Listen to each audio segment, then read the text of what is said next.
So, folks, we have to talk about history.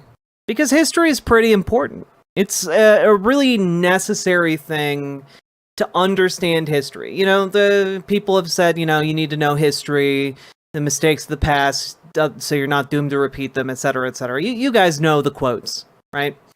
And one of the things that I just kind of assumed was well-known, like common knowledge, was that, hey, massacres are bad.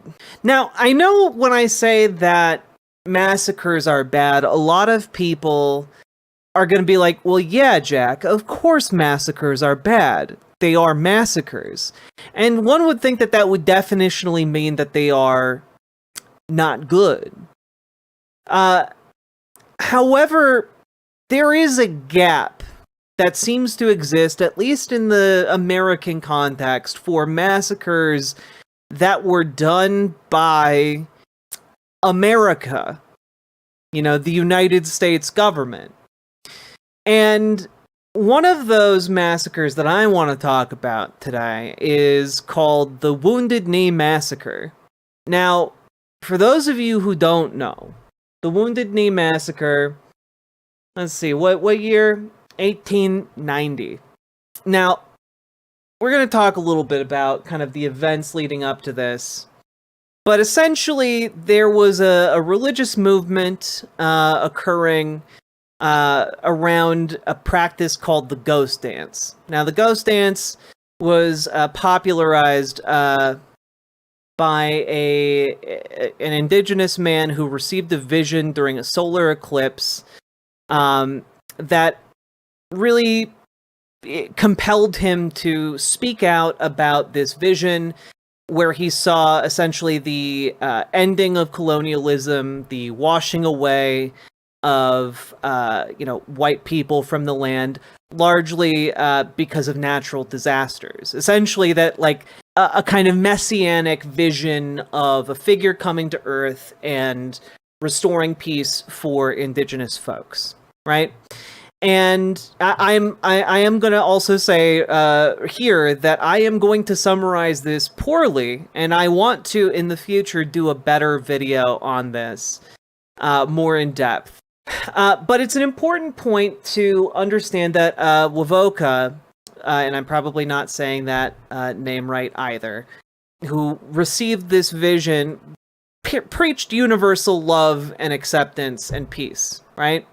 One of the things that you need to understand in the lead up to the 1890 Wounded Knee Massacre is that settler colonials did not view it as a message of universal love and peace and acceptance, largely because they were afraid that bringing together a bunch of indigenous people would result in indigenous people doing to them what they had done to indigenous people.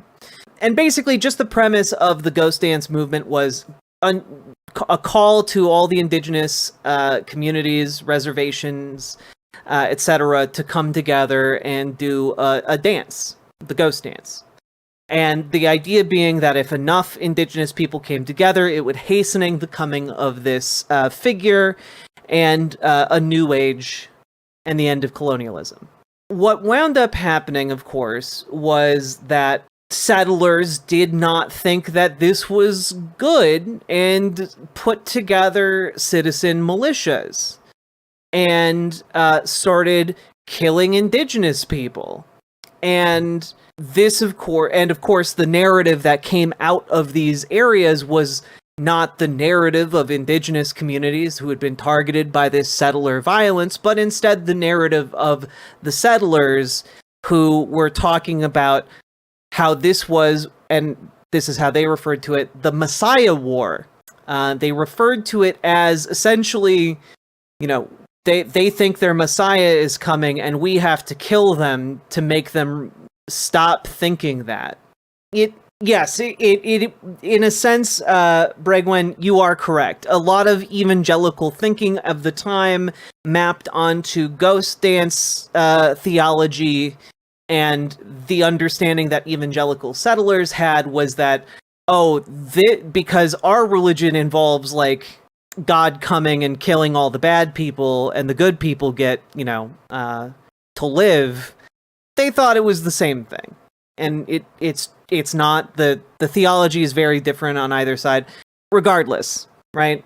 What we get to is essentially you get the killing of Sitting Bull, who was killed, I think, December 15th. Authorities came to arrest him and prevent him and his people from joining the Ghost Dance. And that, of course, sent shockwaves throughout the country in Indigenous circles. And that, in turn, led to, on December... I want to make sure I get the date right, at least. On December 29th, 1890, the Wounded Knee Massacre took place. Because the Lakota people who had been gathered for Ghost Dance purposes, and by the way, the U.S. military calls this entire chapter the Ghost Dance War, so that's cool. But basically, a cavalry regiment, I think the 7th Cavalry Regiment, came out to this group of Lakota. We're like, hey, you need to come with us. We need to disarm you, etc. And the band was like, well, we'll give you our weapons tomorrow. We'll surrender to you tomorrow. And instead, they went to the Pine Reservation? No, Pine Ridge Reservation. And the cavalry regiment caught up, and of course, then attempted to do another disarming, and the following morning, and that disarmament attempt went extraordinarily wrong because in doing so, a deaf Indigenous man, a deaf Lakota man, didn't understand what was happening or refused to surrender his weapon, and U.S. soldiers tried to take it by force. The weapon, in the process of trying to take it by force, went off, and then U.S. forces just started shooting. It resulted in anywhere from 250 to 300 Indigenous people being killed, and it was mostly a group of women and children. So when you hear someone talk about the Battle of Wounded Knee, as it's talked about in U.S. military history books, they're talking about the U.S. cavalry slaughtering women and children. Slaughtering women and children and disabled people. It is monstrous. It is an unambiguous blemish on American history.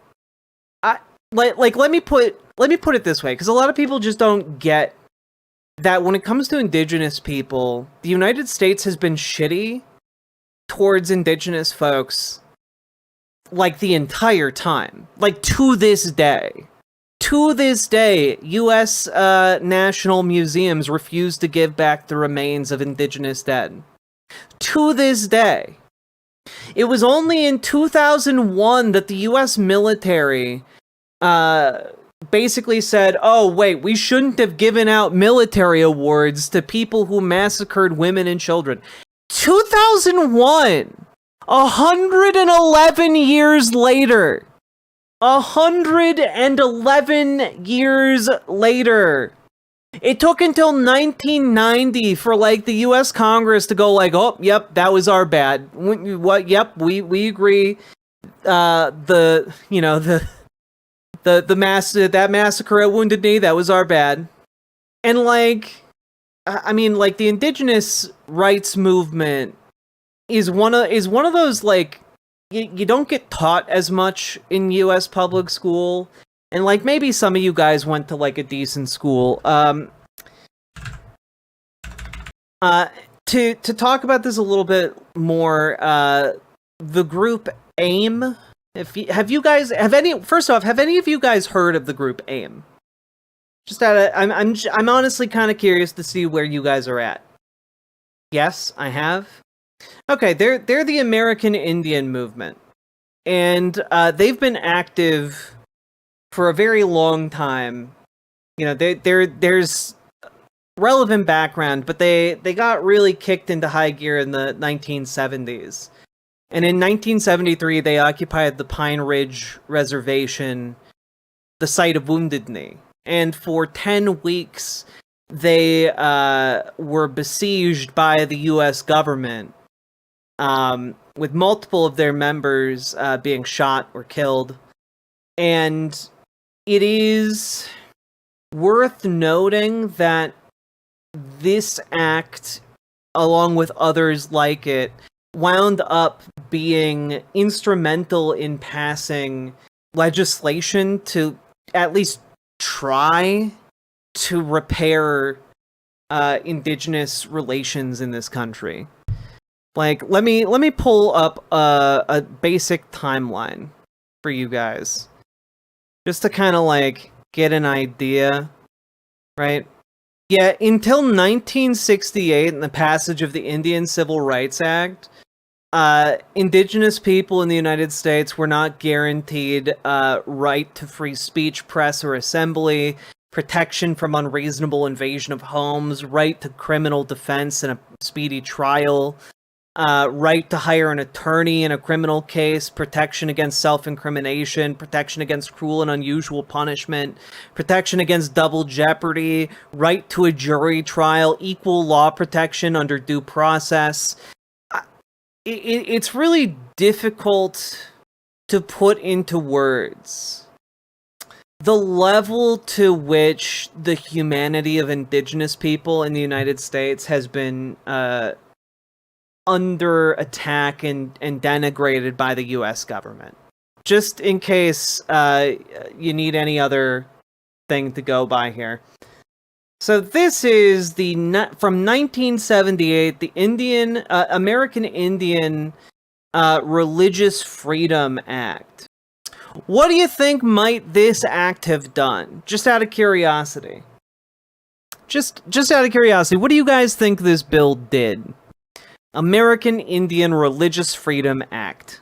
Let them do their own religion. Because until 1978 in the United States, it was against the law. Religious liberty be damned for Indigenous people to practice their religions. It was literally illegal. I know that sounds really basic, but 1978, the very laws that led to the Wounded Knee Massacre, including like the Indian Removal Act and the General Allotment Act, both of which passed in the 1800s, about 50 years apart from one another, allowed for the United States government to remove Indigenous people from their land and criminalize the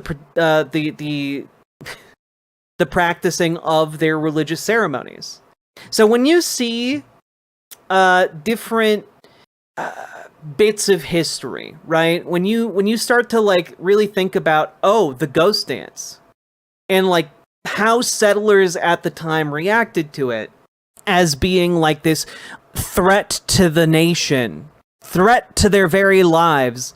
The context of that is that, we just made it illegal for you to do the ghost dance. We just made it illegal for you to practice this, and here you are, all coming together, something you're prohibited by law from doing, and practicing your religion, prohibited by law from doing. Essentially, this was a way of deepening the genocidal violence done to Indigenous folks. Okay? And so, all of that is to say that understanding context and history is very, very important. It's super important. Because what happened in the past can happen again. You know, remember that quote I opened the segment up with? Those who can't remember the past are condemned to repeat it. Well, anyway, I guess there's another thing we should be saying, is that those who glorify the wrong things in the past are condemned to repeat the wrong things even more so. I know it's a clunkier saying, right? But this came out earlier today, actually, and it's been eating me up inside my mind and my heart, and the more I think about it, the angrier I get. The more I think about it, the angrier I get. Pete Hegseth says Wounded Knee soldiers will keep their medals of honor. The highest medal we give to our armed forces. I'm sorry, this denigrates every single person who serves. This denigrates every single person who would be honored with such a medal. You want to give the same award we reserve for people who laid their life down for their fellow soldiers, even if it meant throwing themselves on a grenade to save their platoon? You want to sully that by pinning it on the chests of people who slaughtered women and children? Yeah, remember how I said back in like 2001 that it had been 111 years before the US military started thinking, hey, maybe we shouldn't have given those people those medals? Defense Secretary Pete Hegseth has announced that he has decided that the 19 soldiers who received the Medal of Honor for their actions in 1890 at Wounded Knee will keep their awards in a video posted to social media Thursday evening. Let's just take a quick look at that, shall we? A review panel was convened to determine whether soldiers awarded the Medal of Honor for their actions at the battle. Man, could you, like, film him to look more cartoonishly evil as he insists that we honor killers of women and children?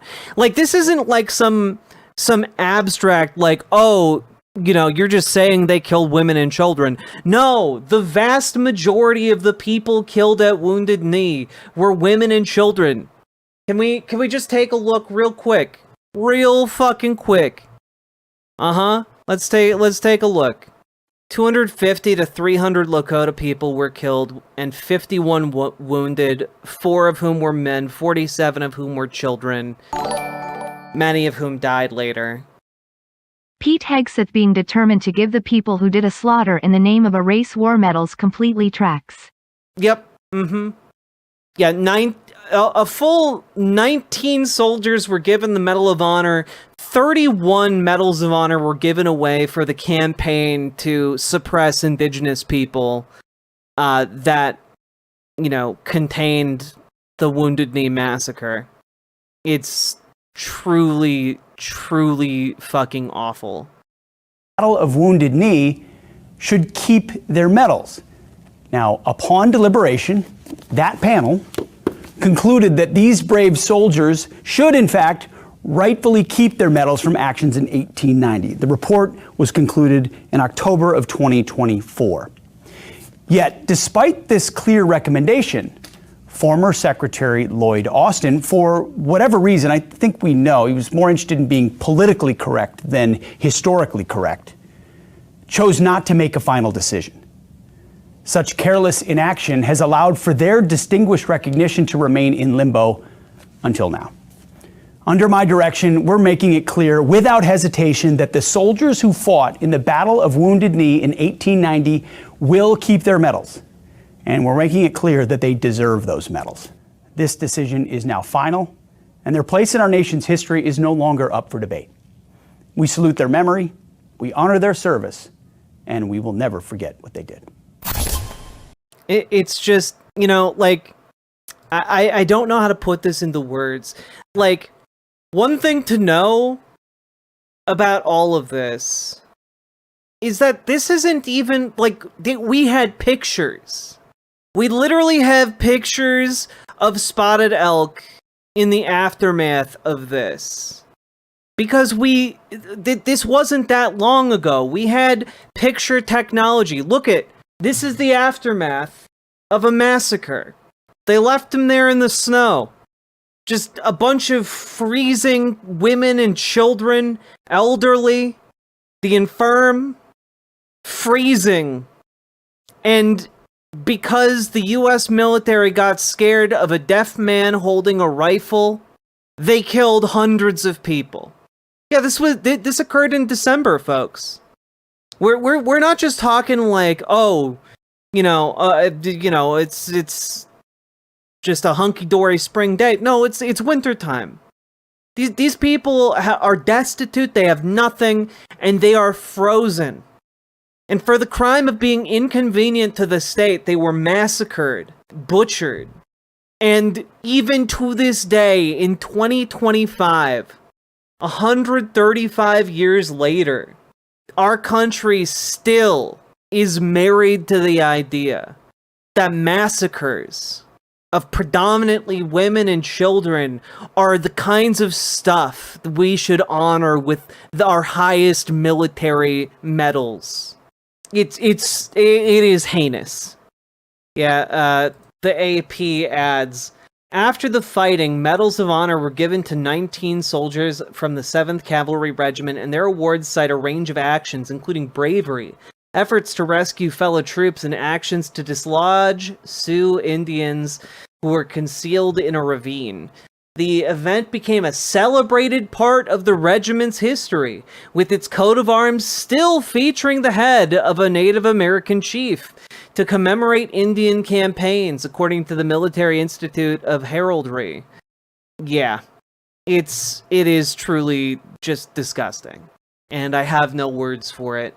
It is one of those, when we're looking down the barrel of a million violations of our civil rights, and this is just one small thing, a blip on the radar in a sea of blips, just constant violations of our national pride, if we've got any left at this point. It is disgusting. Who celebrates killing women and children? I don't understand. There is nothing on this earth, no team I could support where I'm like, oh yeah, well, they may have killed women and children, but they're all right. Nah, what are we doing? At that point, how far gone are you? Anyway, I wanted to bring that up because it's just so on brand for this administration to put on a pedestal the worst behavior possible from human beings. And I think that's all I have to say to that. It is just an ongoing travesty and a pure embrace of evil. Riverboat Jack is coming to town. All the viewers gather around. Twitch and YouTube and switching streams. All that content is bursting the scenes. Politics, being flame more. Your sense of fashion you'll adore. So grab your stuff and hop aboard. We're going straight to Jack's Discord.